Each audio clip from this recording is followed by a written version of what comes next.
আলাইহি সাল্লাম বলে, আজরাইল,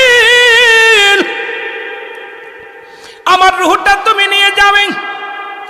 বলে, জি, আপনার রূহটা নেওয়ার জন্য আল্লাহ পাক হুকুম দিয়েছে। আদম আলাইহিস সালাম বলে, একটু সময় দাও আমারে। আমার ছেলেদেরকে ডাক দে। বলে, ছেলেরা রে, তোমরা কে কোথায় আছো? আমি তোমার বাবা আদম।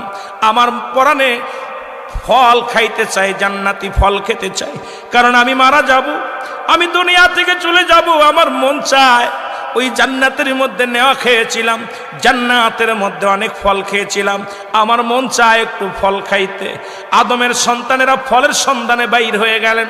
শীষ আলাইহিস সালাম এসে ডাকতে বলে, আল্লাহর নবী আদম আলাইহিস সালাম, আপনি পৃথিবীর মধ্যে প্রথম মানুষ, নবী হিসেবেও প্রথম।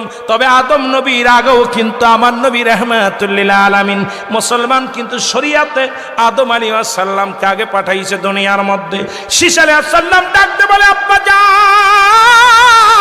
আপনিও নবী, আপনি আল্লাহর পয়গম্বর, আর প্রথম নবী, প্রথম মানব যেহেতু দুনিয়ার মধ্যে, আপনি আল্লাহর কাছে চাইতে দেরি, আমার আল্লাহ দিতে দেরি না, আপনি চান।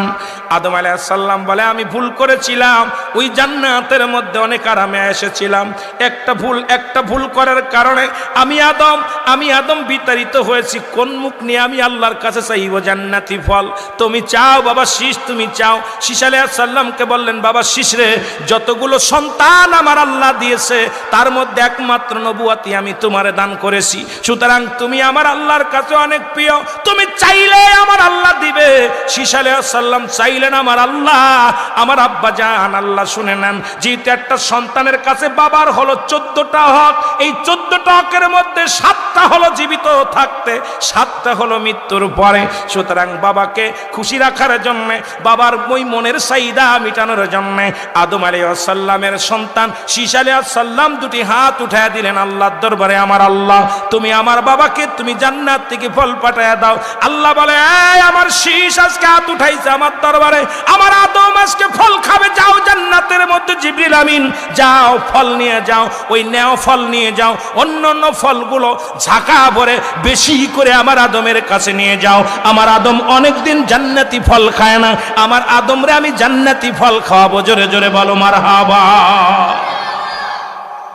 ফল নিয়ে জিবরিল আমিন যখন ফেরেশতারা নিয়ে রওনা হয়ে গেলেন, আমার আল্লাহ ডাকতে বলে, ফেরেশতারা দাঁড়াও, জিবরিল দাঁড়াও, কারণ পৃথিবীর মধ্যে আমার আদমের যত সন্তান হয়েছে প্রত্যেকে জোড়ায় জোড়ায় একটা ছেলে একটা মেয়ে, আমার শীষের সঙ্গে কোনো জোড়া দিই নাই, সুতরাং আমার শীষ অবিবাহিত আছে। যেহেতু নবুয়াত পেয়ে গেছে, জান্নাত থেকে একটা সুন্দর